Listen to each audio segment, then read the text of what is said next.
Assalamualaikum warahmatullahi wabarakatuh. Okey, suara ya? Mohon respon. Assalamualaikum warahmatullahi wabarakatuh. Alhamdulillah wassalatu wassalam ala Rasulillah wa ala alihi wa sahbihi wa man walah. Amma ba'd. Minta supaya buka hotspot. Hotspot tu ada password ah. Cuba hotspot tak jadi line ni putus-putus.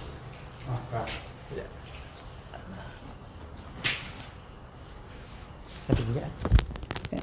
Assalamualaikum. Ada suara tak? Ada dengar tak? Okey, baik. Okey. Ya. Allah. Baik, insya-Allah saya mulakan lagi sekali insya-Allah. Assalamualaikum warahmatullahi wabarakatuh. Alhamdulillah wassalatu wassalam ala Rasulillah wa ala alihi wa sahbihi wa man walah. Amma ba'd. Yang saya hormati dan saya muliakan seluruh para pegawai dan jawatankuasa masjid. Baik.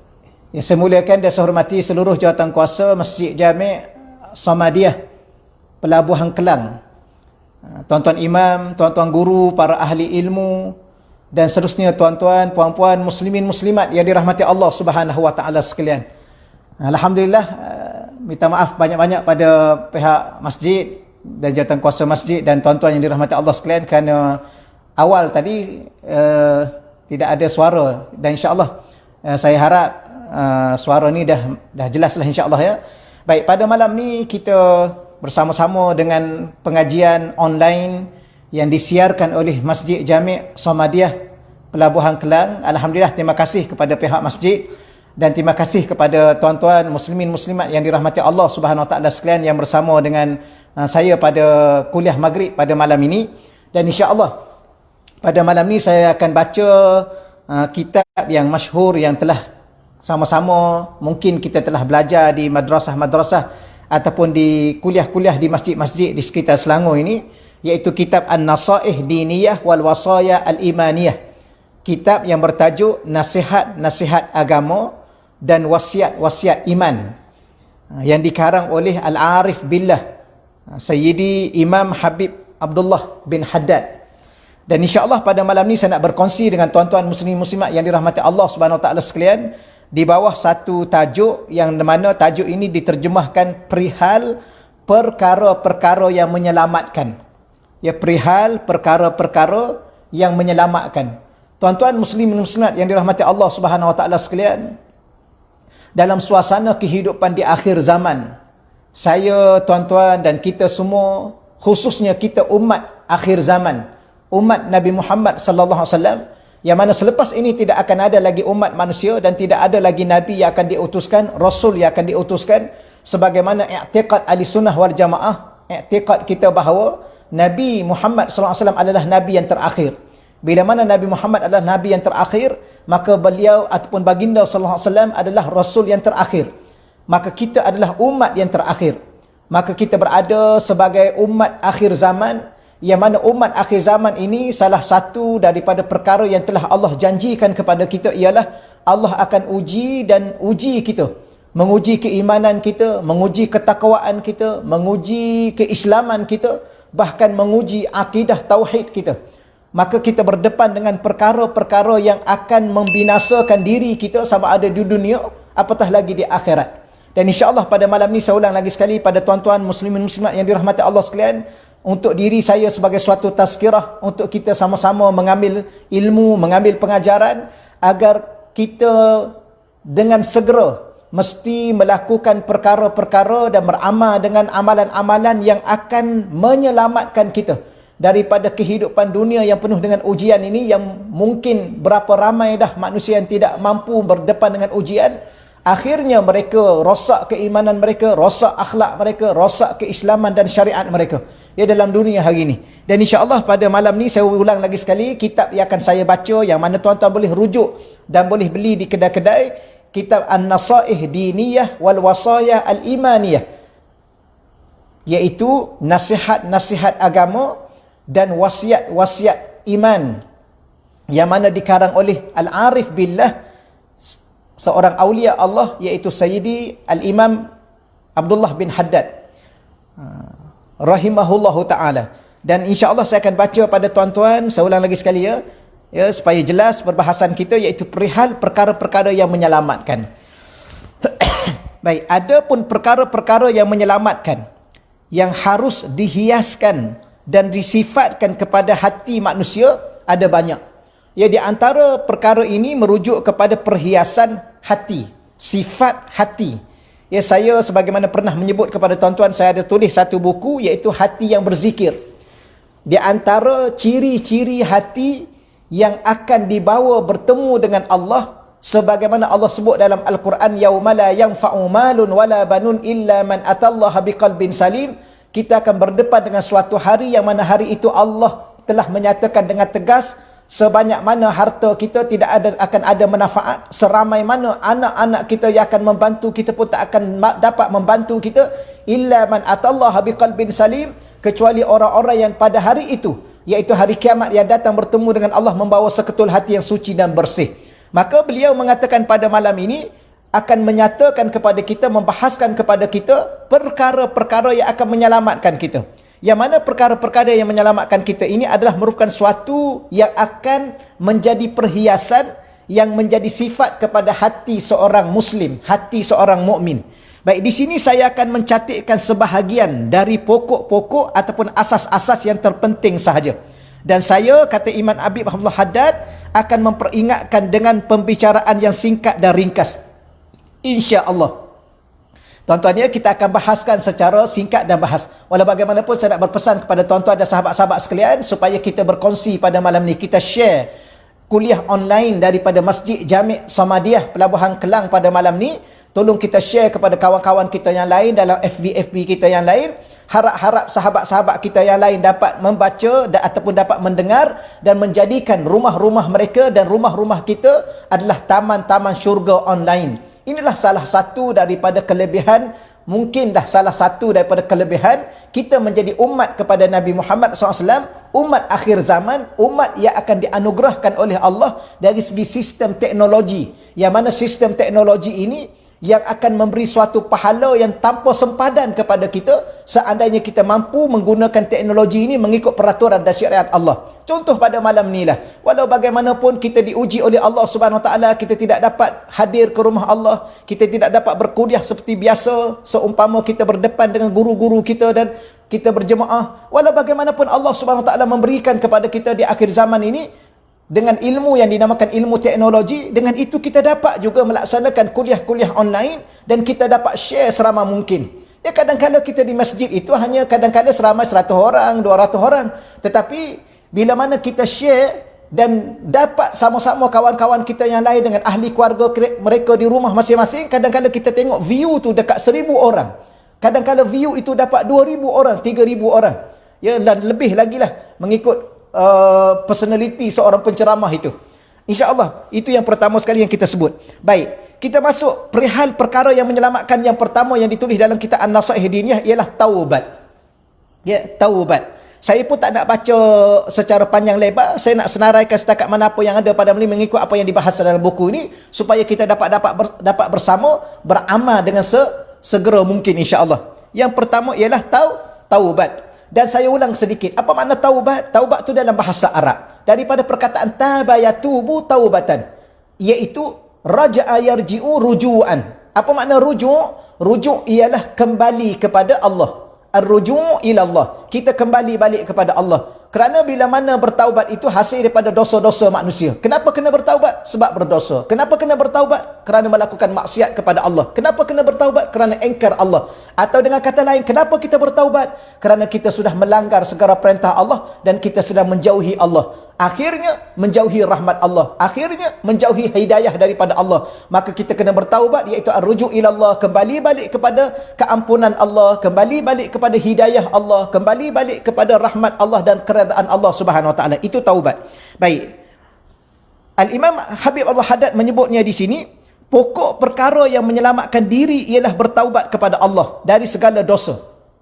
Ini antara pokok ataupun asas Bagaimana kita ingin menyelamatkan diri kita, menyelamatkan anak isteri kita daripada dunia yang begini besar ujiannya. Bahkan kita menyelamatkan diri kita daripada ujian yang lebih besar daripada apa yang kita hadapi di dunia, iaitu neraka-neraka Allah. Maka hendaklah kita membawa diri kita, mendidik diri kita, mewajibkan ke atas diri dan ahli keluarga kita supaya bertaubat kepada Allah, kerana ia adalah merupakan pokok yang paling asas, yang paling dasar. Baik, Allah Subhanahu Wa Taala telah memerintahkan hamba-hambanya supaya bertaubat kepadanya. Ya, taubat ini suatu perintah daripada Allah Subhanahu Wa Taala, dan perintahnya adalah perintah wajib. Dan ditunjukkan cara-cara bertaubat. Bukan setakat Allah perintah kepada kita supaya kita bertaubat kepada Allah, supaya kita kembali kepada Allah. Bahkan Allah menunjukkan bagaimana cara untuk bertaubat kepada Allah Subhanahu Wa Taala. Di antaranya dalam surah An-Nur ayat 31. An-Nur ayat 31. Wa tubu ilallahi jami'an ayyuhal mu'minun la'allakum tuflihun. Wa tubu ilallah. Hendaklah engkau semua bertaubat kepada Allah. Jami'an, semua sekali. Ayyuhal mu'minun, wahai orang-orang yang beriman. Ataupun saya baca lagi sekali, wa tubu, bertaubatlah ilallah, kepada Allah, jami'an, kesemuanya. Ayyuhal mu'minun, wahai orang-orang yang beriman, la'allakum tuflihun, moga-moga kamu berjaya.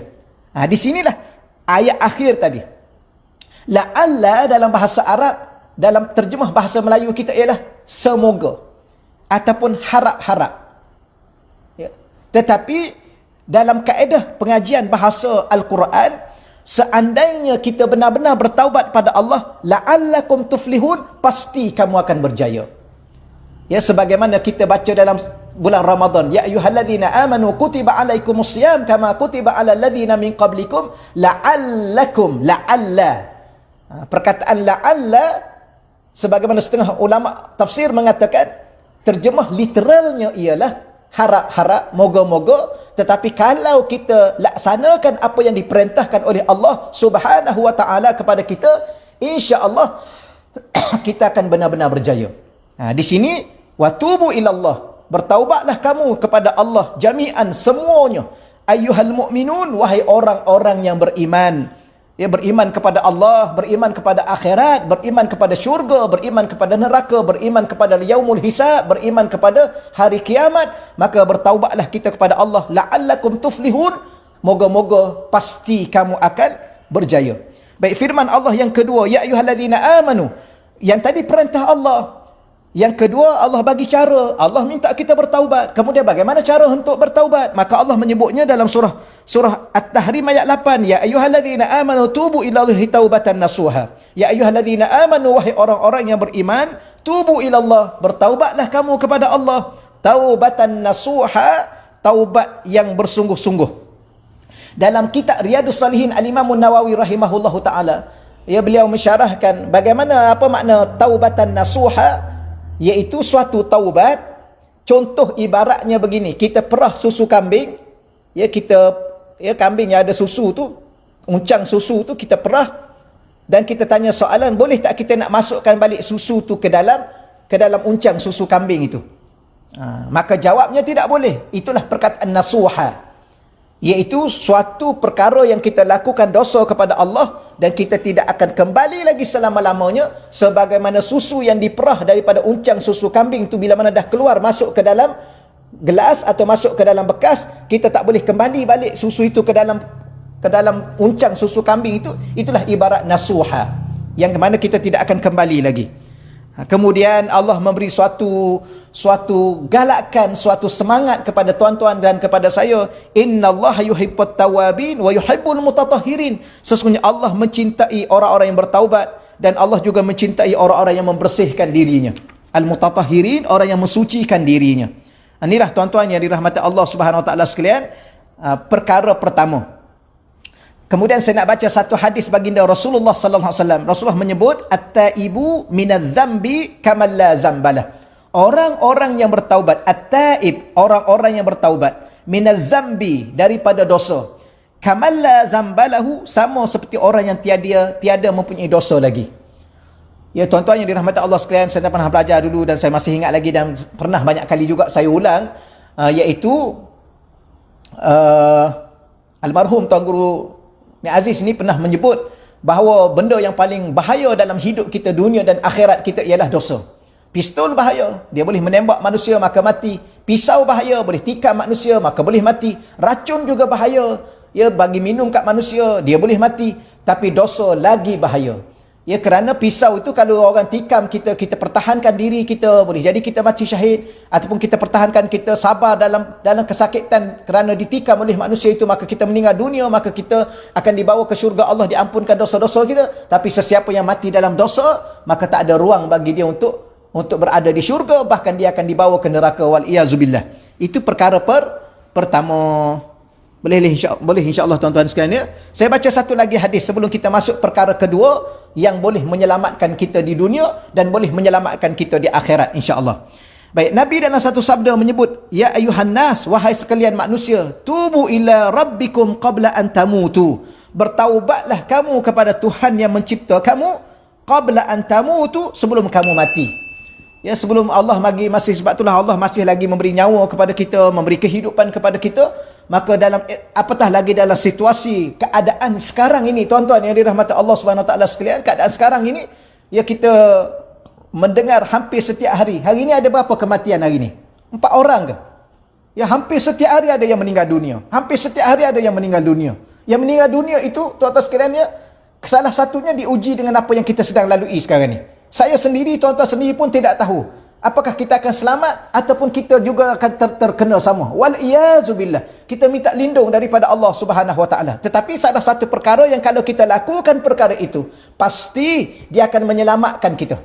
Allah Ta'ala yang sebenar-benar menyelamatkan kita. Dan salah satunya bila mana kita bertaubat kepada Allah. Dan Nabi pesan, wahai sekalian manusia, tubu ila rabbikum, bertaubatlah kamu kepada Tuhan yang mencipta kamu qabla an tamutu, sebelum kamu mati. Wabadiru bil a'malis salihah, maka hendaklah engkau bersegera melakukan amalan-amalan yang saleh qabla an tushghalu, sebelum kamu disibukkan ataupun kamu dipenuhi dengan urusan-urusan kerja yang menyibukkan kamu. Kadang-kadang tuan-tuan sekalian tak sempat kita nak berzikir, kadang-kadang tak sempat untuk kita berwirid, kadang-kadang kita tak sempat untuk baca Quran. Ada orang sampai tak sempat nak solat. Kenapa? Terlalu sibuk dalam kerja-kerja mereka. Maka kita kena segera, di saat ada masa sahaja kita laksanakan.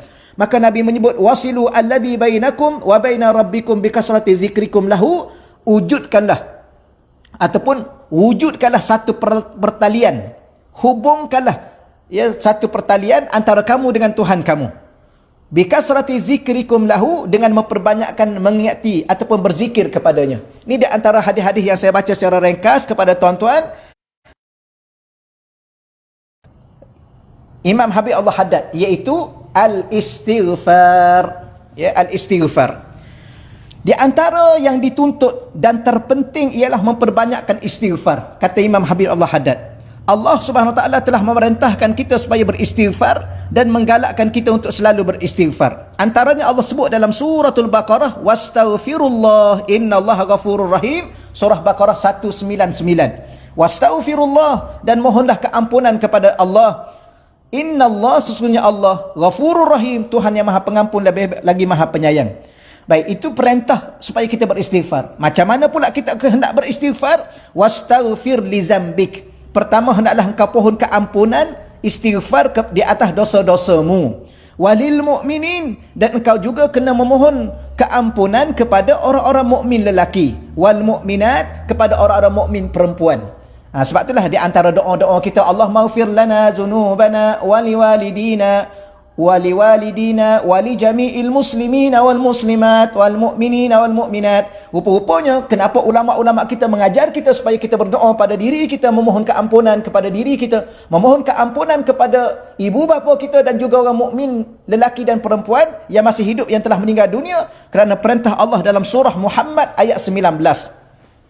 Jadi pertama Allah perintah kita supaya beristighfar. Yang kedua, Allah memberi cara kepada kita untuk kepada siapa untuk kita memohon istighfar. Yang ketiga, di antara waktu istighfar yang paling baik, iaitu wabil ashar hum yastaghfirun, dan waktu-waktu sesudah tengah malam, iaitu waktu sahur. Ya, wabil ashar, waktu sahur, hum yastaghfirun. Yang ni yang mana ayat ni? Surah Az-Zariyat ayat 18. Surah Az-Zariyat ayat 18 ni menceritakan di antaranya ciri-ciri orang yang bertakwa kepada Allah. Kerana orang-orang yang bertakwa pada Allah ni ialah orang-orang yang didekatkan syurga kepada mereka oleh Allah Subhanahu Wa Taala. Ya, wa uzlifatil jannah lil muttaqina ghaira ba'id. didekatkan syurga itu, kata Allah, lil muttaqin, kepada orang-orang yang bertakwa, ghaira ba'id, dan mana jaraknya tidak terlalu jauh dah dengan mereka, dah begitu dekat dengan mereka. Tuan-tuan, kalau kita nak tahu kita ni dekat dengan syurga atau dekat dengan neraka, ya, dekat dengan neraka tu tak payahlah kita cerita, kerana bila mana kita dekat dengan syurga, sudah tentu kita jauh daripada neraka. Ya, di saat kita dekat dengan syurga, maka kita sudah jauh daripada neraka. Bagaimana kita nak tahu kita ni sudah jauh daripada neraka dan dekat dengan syurga? Bila mana kita digelar orang-orang yang bertakwa. Dalam bahasa Arab, al-muttaqun, orang-orang yang bertakwa. Bagaimana nak jadi orang bertakwa? Salah satunya memperbanyakkan istighfar. Bilakah waktu orang-orang bertakwa beristighfar? Ialah di waktu sahur.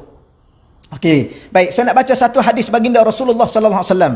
Nabi menyatakan, man lazimal istighfar, sesiapa yang sentiasa melazimi istighfar, ja'alallahu lahu min kulli hammin faraja. Allah Subhanahu wa taala, Allah sendiri, ya, menjadikan untuknya ataupun membebaskannya daripada segala kesusahan. Ya, sesiapa yang melazimi istighfar, Allah Subhanahu wa taala akan membebaskannya daripada segala rupa bentuk kesusahan. Itu yang pertama. Wa min kulli dhiqin makhraja, dan Allah akan melepaskan daripada segala rupa kesempitan.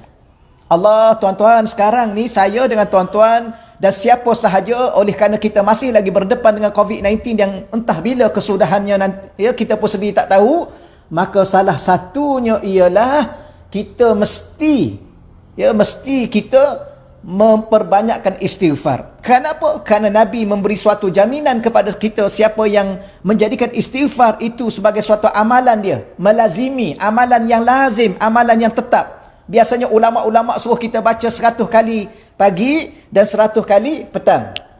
Dia paling-paling kurang.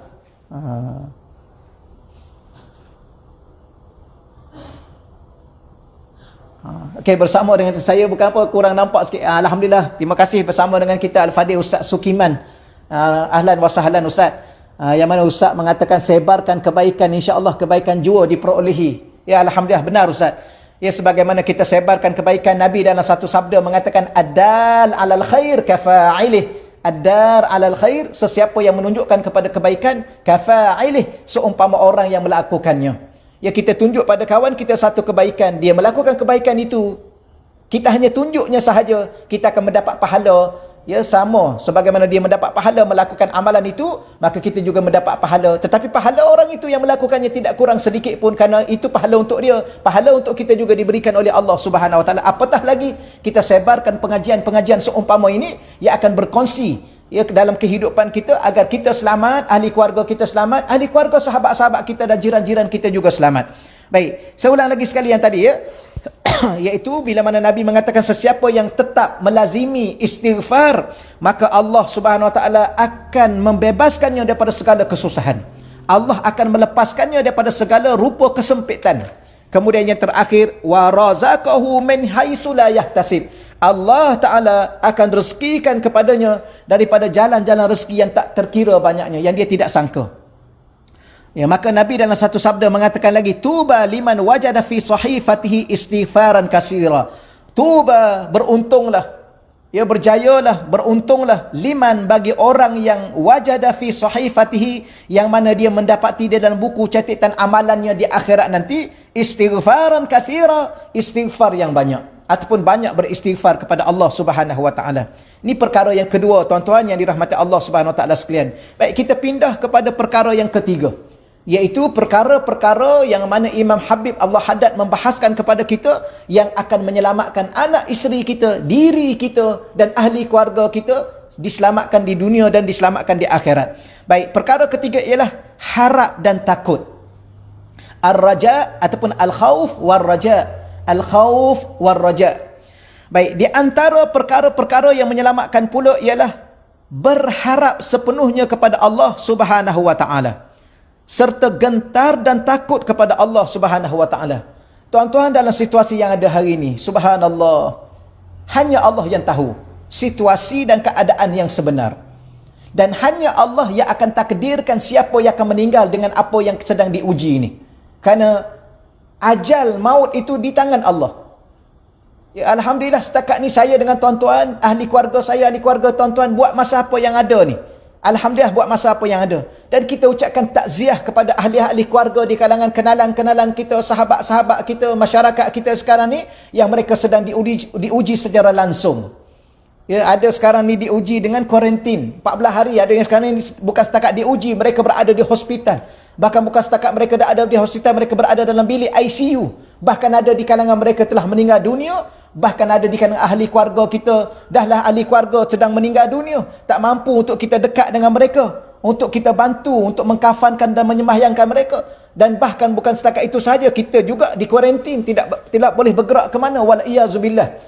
Iaitulah situasi-situasi yang ada pada hari ini. Maka kurang-kurangnya menimbulkan suatu perkara yang harap dalam diri kita. Ya, harap Allah Ta'ala selamatkan kita. Harap Allah Ta'ala bebaskan kita daripada ujian yang begini besar. Harap supaya Allah Ta'ala menyelamatkan orang-orang yang sedang sakit, ditimpa COVID-19, diuji dengan COVID-19 di hospital yang ada pada hari ini. Kita sangat-sangat berharap. Dalam masa yang sama juga kita takut dan gerun kepada Allah. Ya, kerana Allah saja yang akan menentukan siapa yang akan ditimpa musibah ini secara langsung. Saya dengan tuan-tuan sedang menghadapi musibah. Tapi musibahnya disebabkan oleh COVID-19. Walau bagaimanapun saya mungkin, tuan-tuan mungkin tidak lagi secara langsung.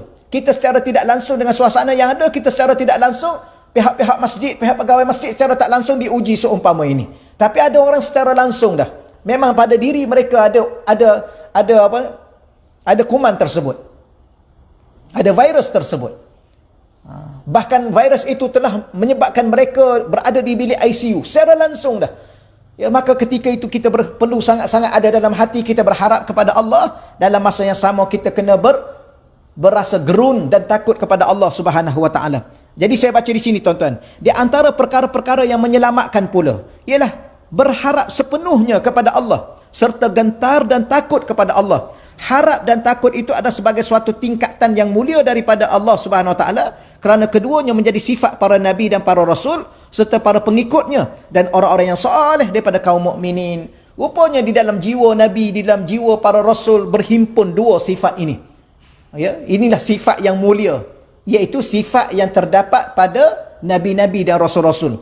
Begitulah kepada para sahabat nabi ridwanullahi alaihim ajmain. Kenapa sahabat-sahabat nabi mereka mampu menderma, mereka mampu infak? Ya, Sayyidina Umar 1/3 ataupun separuh daripada hartanya. Sayyidina Abu Bakar semuanya, sebahagian besar sahabat Nabi 1/3 infakkan harta mereka. Itu dari sudut infak. Dari sudut memperjuangkan,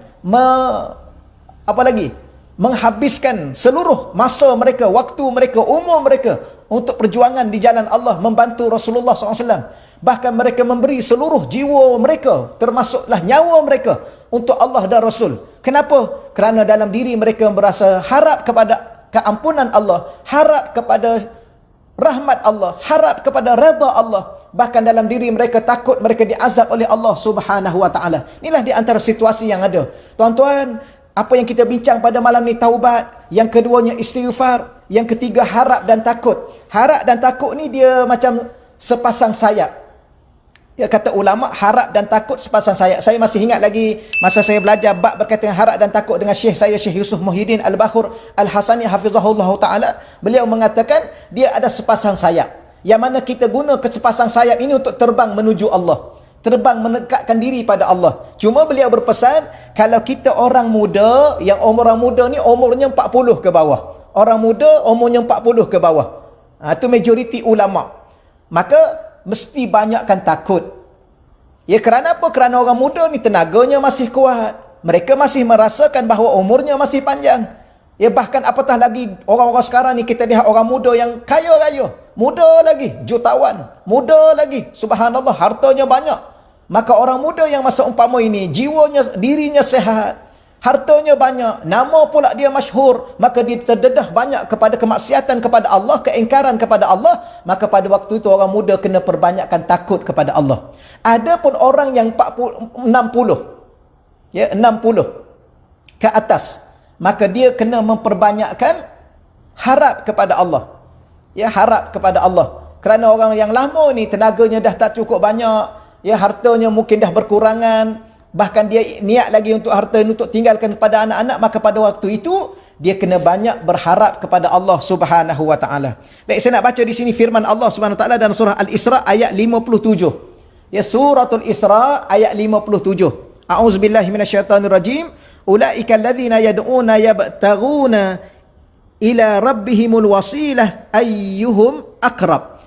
Ulaika, mereka itulah, alladzina, orang-orang yang yad'una yabtaghuna ila rabbihim, yang menyeru, mereka menyeru mencari jalan kepada Tuhan, mana satu yang lebih dekat. Wa yarjuna rahmatah, dan mereka mengharapkan rahmat Allah. Wa yakhafuna adzabah, dalam masa yang sama mereka takut kepada seksa Allah. Okey ya? Saya tengok dia punya bahasa dia, iaitu orang-orang yang mana mereka ini mencari jalan yang mana satu lebih dekat kepada Allah. Maka di antara jalan-jalan yang akan mendekatkan kita kepada Allah Subhanahu wa taala ialah mesti ada di dalam diri mereka itu yarjuna rahmatah, mereka mengharapkan rahmat Allah. Wa yakhafuna adzabah, dalam masa yang sama mereka takut kepada azab Allah. Inna adzaba rabbika kana mahdhura, kerana azab Allah ataupun siksaan Tuhanmu adalah merupakan yang amat ditakuti, yang amat digeruni. Ini di antara perkara-perkara yang disebut oleh Allah Subhanahu Wa Taala dari segi sifat-sifat yang akan ada orang yang akan sentiasa berusaha untuk mendekatkan diri kepada Allah Subhanahu Wa Taala. Saya nak ringkaskan pada tuan-tuan insya-Allah ya.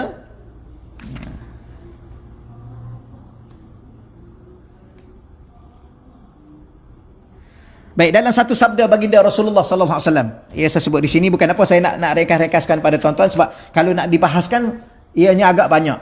Cuma insya-Allah pada malam ni saya nak baca pada tuan-tuan beberapa perkara yang kita kata dapat banyaklah insya-Allah pada malam ni sebelum kita tutup.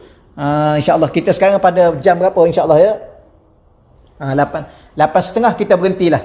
8:30 kita berhenti. Lebih kurang ada 10 minit lagi lah, ataupun 12 minit lagi lebih kurang. Saya nak baca satu hadis baginda Rasulullah SAW berkait dengan harap dan takut. Sekali peristiwa ketika Rasulullah SAW melawat seorang pemuda yang sedang menghadapi maut. Lalu baginda berkata kepada pemuda tadi, kaifa tajiduka? Ini pemuda ya, kerana mati ini tidak mengenal usia. Baik, kaifa tajiduka? Maka Rasulullah tanya pada pemuda tadi yang sedang menghadapi maut, bagaimana keadaanmu? Faqala, lalu lelaki pemuda itu jawab, akhafu dhunubi, aku bimbang tentang dosa-dosa yang aku, dosa-dosa aku yang banyak. Wa arju rahmata rabbi, tetapi dalam masa yang sama juga aku bersungguh-sungguh mengharapkan rahmat Tuhanku. Faqala alaihi salam, maka berkata Nabi sallallahu alaihi wasallam kepada pemuda tadi, majtama'a fi qalbi 'abdin, maka tidak akan berkumpul perasaan di dalam seseorang hamba, dua perasaan ini, iaitu perasaan harap dan takut di dalam hati seorang hamba. Majtama'a, tidak berhimpun dua perkara, iaitu perasaan harap dan perasaan takut, fi qalbi 'abdin, di dalam hati seseorang hamba, misli hadzal mautin, sedangkan ia dalam keadaan serupa ini, illa a'tahu Allah ma yarju, melainkan Allah Ta'ala memberikan segala yang diharapnya. Wa ammanahu bima yakhafu, dan Allah mengamankan daripada segala yang dibimbangkannya. Allah, berdoalah tuan-tuan kepada Allah Subhanahu Wa Ta'ala, berdoalah kepada Allah Subhanahu Wa Ta'ala supaya Allah Subhanahu Wa Ta'ala ini memberi kepada kita sifat-sifat yang seumpama ini. Kerana Nabi mengatakan tidak berhimpun harap dan takut di dalam hati seorang hamba, melainkan Allah Ta'ala akan memberi apa yang diharapkan dan akan mengamankannya dan menyelamatkannya daripada apa yang dia takut. Itu perkara yang ketiga. Baik, kita terus kepada perkara yang keempat. Perkara yang keempat iaitu amalan-amalan yang akan menyelamatkan kita dunia dan akhirat. Perkara keempat ialah sabar di atas bala bencana. Sabar ni ada 3 tuan-tuan. Yang saya yakin tuan-tuan dan puan-puan sudah sedia maklum. Sabar di atas ketaatan. Taat kepada Allah ni ada suatu perkara yang agak berat. Nak solat, nak baca Quran, nak menutup aurat, nak berzikir, apa lagi, nak ke masjid, nak duduk di hadapan majlis ilmu, nak belajar ilmu ni berat. Maka sabar sekejap. Yang kedua, sabar di atas maksiat. Kerana perkara-perkara maksiat ini adalah perkara-perkara yang seronok. Ya, siapa yang rasa seronok? Nafsu yang seronok, nafsu yang rasa sedap, nafsu yang rasa subhanallah bahagia. Tetapi perkara itu akan menyebabkan kita di dalam neraka suatu hari nanti, wal iazubillah, diazab oleh Allah. Maka kita kena sabar sekejap. Sabar di atas maksiat. Baik. Antara perkara yang menyelamatkan kita juga di sini ialah sabar di atas musibah ataupun sabar di atas bala bencana. Di antara perkara-perkara besar yang menyelamatkan, kata Imam Habib Abdul Haddad, ialah bersabar atas segala bala bencana yang datang daripada Allah dan bersyukur di atas segala nikmat yang dikurniakannya ke atasmu, serta berzuhud pada dunia kerap melalaikan manusia daripada mengingati Allah Subhanahu Wa Taala. Di sini dia sebut 3 perkara sebagai mukaddimah dalam bab bicara tentang sabar. Pertama, sabar di atas bala bencana. Sebagai perkara yang keempat yang kita bincang pada malam ni. Perkara yang kelima ialah bersyukur di atas segala nikmat Allah Subhanahu Wa Taala. Perkara yang kelima, yang keenam, yang ketujuh ialah berzuhud pada perkara-perkara dunia. Baik, saya nak baca di sini dulu berkait dengan sabar. Adapun sifat sabar itu mempunyai keutamaan-keutamaan yang besar. Hajat manusia kepada sifat sabar itu amat ketara sekali dalam segala hal ehwalnya. Riwayat-riwayat yang berupa firman dan hadis tentang perintah dan galakan mengenai sabar amat banyak, amat banyak dan telah tersebar di kalangan kita. Saya baca beberapa ayat Quran, antaranya ya ayyuhallazina amanu sta'inu bis-sabri was-salah innallaha ma'as-sabirin. Ini yang paling besar sekali tuan-tuan. Ya ayyuhallazina amanu, wahai orang-orang yang beriman, ista'inu, hendaklah engkau meminta tolong di atas urusan-urusan dunia dan akhirat kamu. Dengan apa cara nak minta tolong kepada Allah? Kerana hanya Allah yang boleh tolong kita. Bis-sabri, pertama dengan sabar, kata Allah. Was-salah, yang kedua dengan salat. Kata ulama, kenapa Allah dahulukan perkataan sabar dan salat? Kenapa salat itu dikemudiankan? Ada setengah mengatakan sabar ialah amalan hati. Salat adalah amalan zahir. Dia ada rukun qauli, dia ada rukun qalbi, dia ada rukun qauli, dia ada rukun fi'li. 2 rukun itu zahir. Rukun fi'li dengan rukun qauli. Qauli rukun bacaan, takbir dan sebagainya, Fatihah. Maka dia zahir, dia nampak. Yang kedua rukun fi'li dengan rukuknya, dengan sujudnya, dengan qiyamnya, dengan i'tidalnya. Maka sembahyang itu 2/3-nya adalah zahir, amalan zahir. Adapun sabar 100% amalan hati. Maka setengah ulama mengatakan kenapa Allah mendahulukan sabar nak banding dengan solat? Kerana sabar adalah amalan hati 100%, yang mana amalan hati nak dibandingkan amalan zahir, maka keutamaan diberikan, pahala dan ganjarannya diberikan kepada amalan hati. Sebab itulah solat itu rukun pertama adalah rukun qalbi, iaitu niat. Kenapa? Kerana tanpa niat, 2 rukun qauli, dua rukun iaitu qauli dan fi'li ini akan terbatal tanpa niat. Itulah hebatnya amalan hati. Sebab tu Allah dahulukan perkataan sabar nak banding dengan solat. Maka sebab itulah dalam keadaan kita sedang berdepan dengan ujian ini, bagaimana nak menyelamatkan diri kita? Minta tolong dengan Allah. Macam mana nak minta tolong dengan Allah? Sabar dan solat. Kenapa? Innallaha ma'as-sabirin. Kerana Allah sentiasa bersama dengan orang sabar. Ini yang paling kita nak, tuan-tuan. Hidup kita ni, kita dengan ahli keluarga kita, sesayang mana kita pada ibu dan bapa kita. Ya, kadang-kadang ibu kita meninggal dahulu ataupun ibu bapa kita meninggal dahulu, kita akan berpisah maksudnya. Ya, sekasih mana, secinta mana kita kepada isteri dan suami kita, pada anak-anak kita, kita akan berpisah. Iaitu satu saja cinta kita, sayang kita, iaitu kepada Allah dan Rasul, kita tak akan berpisah selama-lamanya. Sebab itulah antara benda yang kita nak sangat-sangat dalam hidup kita ialah Allah bersama dengan kita. Bagaimana Allah nak bersama dengan kita? Ni Allah sendiri menyatakan dalam suratul Baqarah 153. 153. Innallaha ma'as-sabirin. Allah bersama dengan orang-orang yang sabar. Okey ya? Kemudian satu lagi ayat Quran saya nak baca pada tuan-tuan, surah Ali Imran ayat 146. Wallahu yuhibbus sabirin, dan Allah mencintai orang-orang yang sabar. Cuma kalau kita belajar bahasa Arab di sini, orang yang sabar itu ialah penyabar-penyabar. Kerana sabar adalah sifat. Sabir, selepas huruf sad terdapat huruf alif. Yang ni dalam Quran ni. Surah Al-Baqarah 153. Yang kedua yang saya baca tadi surah Ali Imran 146. Juga ada dalam surah Al-Baqarah 155. Allah guna perkataan as-sabirin. Apa makna as-sabir? Sabrun, sabar. Orang yang telah sebati dengan sifat sabar disebut sabir, iaitu penyabar-penyabar. Yang mana darah dagingnya setiap waktu, setiap keadaan, setiap situasi, setiap keadaan, apa sahaja, dia adalah seorang yang penyabar. Orang ini Allah sentiasa bersama dengannya. Orang ini orang yang akan dicintai oleh Allah. Orang ini iaitu orang yang akan mendapat berita gembira, iaitu syurga daripada Allah Subhanahu wa taala. Bila mana Allah bersama dengan kita, tuan-tuan, Allah akan bantu kita dalam situasi apa sekalipun. Allah akan bantu kita dalam situasi apa sekalipun. Allah. Baik. Kemudian saya ringkaskanlah insya-Allah ya. Kemudian perkara yang seterusnya ialah syukur. Sabar ni mesti dia serta dengan syukur. Syukur di atas segala nikmat Allah, maka kita akan berjaya. Kerana apa? Kerana setiap nikmat yang disyukuri oleh Allah, oleh kita kepada Allah, Allah Subhanahu wa taala akan menambahkan lagi segala nikmat yang ada pada kita.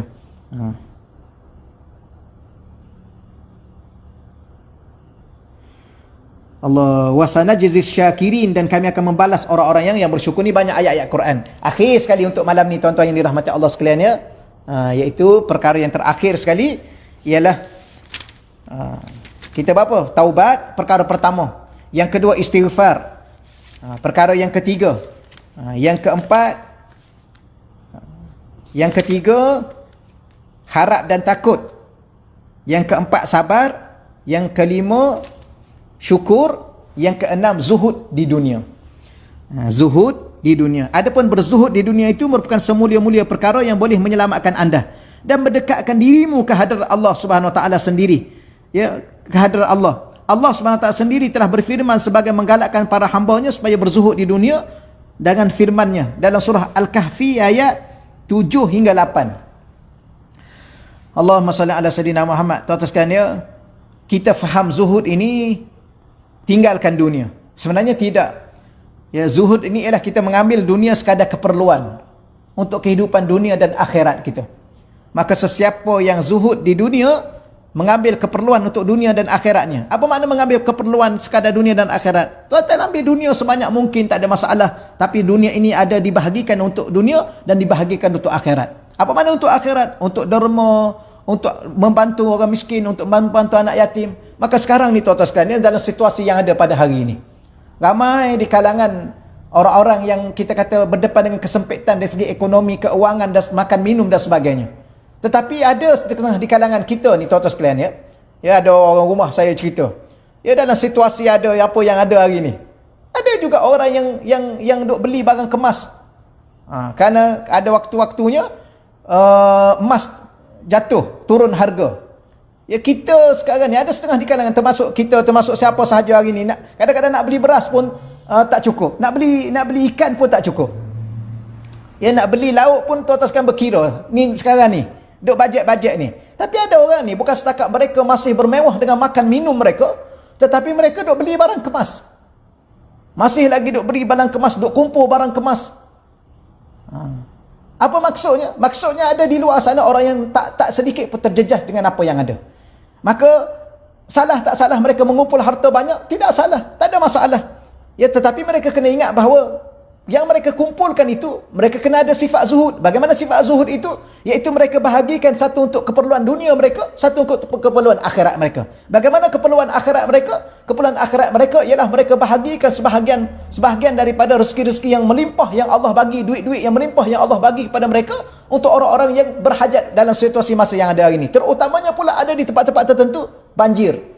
Ya, golongan-golongan yang ditimpa dengan banjir. Dahlah tuan-tuan sekalian, ekonominya subhanallah, ya, tak mampu mereka nak berdepan dengan situasi yang ada, yang sedia ada, maka mereka diuji pula dengan banjir. Ya, dengan rumah mereka hampir tenggelam, rumah mereka dah separuh tenggelam. Ya, nak buat kerja langsung tak mampu dah sekarang ni. Yang ni tuan-tuan sekalian kena ada sifat zuhud tadi, iaitu mengambil dunia untuk keperluan dunia dan mengambil dunia berserta dengan untuk keperluan akhirat. Kita tengok sahabat Nabi kaya raya, jutawan. Kalau ada hari ni antara sahabat Nabi yang bilioner pun ada. Ya, Saidina Osman sampai hari ni hartanya tak habis untuk diwakafkan kepada masyarakat. Maknanya Saidina Osman bin Affan ini, ya, khalifah Nabi, sepupu Nabi, sahabat besar Nabi, maknanya kaya, sungguh kaya. Tapi walau bagaimanapun dia tinggalkan untuk dunianya dan dia tinggalkan untuk akhiratnya. Dia gunakan untuk dunia dan dia tinggalkan harta itu juga untuk manfaat dan dia bawa ke akhirat dengan wakaf dan sebagainya. Itulah yang dikatakan amalan-amalan yang akan menyelamatkan kita dunia dan akhirat kita. Ya, setakat itulah tuan-tuan sekalian, walaupun agak panjang sikit mungkin kuliah pada hari ini kerana ada tergendala di awalnya sedikit. Walau bagaimanapun itulah sedikit sebanyak, dan tuan-tuan sekalian di sana ada terpapar sumbangan boleh disalurkan ke Masjid Jami' Samadiyah agar masjid itu berterusan, ada dana dan sebagainya untuk terus mengadakan kuliah-kuliah online, agar kuliah-kuliah ini, majlis-majlis ilmu ini tidak terhenti dengan musibah yang ada ini, kerana kuliah-kuliah ini akan membawa kepada keberkatan, kepada kerahmatan, kehadiran para malaikat di rumah-rumah kita untuk berdoa supaya Allah mengangkat ujian-ujian ini. Kerana setiap majlis ilmu itu dihadiri oleh malaikat-malaikat. Maka kalaulah sekarang ni kita berada di rumah masing-masing, maka di rumah kita menjadi majlis-majlis ilmu dan rumah kita dihadiri oleh malaikat-malaikat rahmat yang akan berdoa supaya Allah ampunkan dosa kita, Allah mengangkat ujian kita dan Allah membantu kita daripada segala keperluan kita hidup dunia dan akhirat kita, insya-Allah. Jadi terima kasih lagi sekali kepada yang menjemput saya, jawatankuasa masjid dan seluruh para pegawai masjid Jami' Samadiyah Pelabuhan Kelang Selangor, dan terima kasih kepada sahabat-sahabat semua yang bersama dengan saya pada malam ni, dan terima kasih juga yang kita kata share video ini kepada sahabat-sahabat kita yang lain. Moga-moga memberi manfaat yang begitu besar dalam dunia dan akhirat kita, insya-Allah. Jadi wabillahi taufiq wal hidayah, wassalamualaikum warahmatullahi wabarakatuh. Auzubillahi minasyaitonirrajim. Bismillahirrahmanirrahim. Wassalatu wassalam ala asyrafil anbiya'i wal mursalin wa ala alihi wasajma'in. Allahumma rzuqna fahman nabiyyin wa hifzal mursalin wa ilhamal malaikatil muqarrabin. Allahumma rzuqna futuhal arifin. Ya Fatahu ya Alim, ya Fatahu ya Alim, ya Fatahu ya Alim. Ya Allah, pada malam ni ya Allah, kami membaca kitab para alim ulama-Mu ya Allah, yang membahaskan kepada kami, menceritakan kepada kami perihal perkara-perkara yang menyelamatkan kami dunia dan akhirat kami ya Allah. Ya Allah, Kau rezekikanlah kepada kami yang mendengar pada malam ni ya Allah bertaubat kepadamu ya Allah. Kau rezekikanlah kepada lisan kami dan hati kami sentiasa beristighfar kepadamu ya Allah. Ya Allah, Tuhan kami, hendaklah Engkau berikan kepada kami dan hiasi diri kami dengan sifat harap kepadamu ya Allah, dengan sebenar-benar harap ya Allah, dan sifat takut dan gerun kepadamu dengan sebenar-benar takut dan gerun kepada azabmu ya Allah. Ya Allah, Engkau rezekikanlah kepada kami ya Allah agar kami sentiasa bersabar di atas ujian-ujian yang ditimpakan, musibah-musibah yang dikenakan kepada kami ya Allah. Kerana kami tahu segala musibah ini ya Allah untuk menggugurkan dosa-dosa kami dan membebaskan kami daripada azab akhiratmu ya Allah. Ya Allah, Engkau rezekikanlah juga kepada kami ya Allah, dan Engkau golongkan kami dan anak isteri kami orang-orang yang sentiasa bersyukur denganmu ya Allah. Kerana terlalu sedikit di kalangan hamba-hambamu yang bersyukur di atas nikmat yang begini besar yang tidak terhitung dan begitu banyak ya Allah. Ya Allah, kami juga ingin berdoa padamu ya Allah, Kau berilah kepada kami sifat zuhud ya Allah di dunia ini ya Allah, agar kami mengambil keperluan dunia ini untuk dunia dan akhirat kami ya Allah. Rabbana atina fid dunya hasanah fil akhirati hasanatan wa qina azabannar. Wa sallallahu ala sayidina walana Muhammad walhamdulillahi rabbil alamin. Taqabbalallahu minna wa minkum ya karim. Assalamualaikum warahmatullahi wabarakatuh.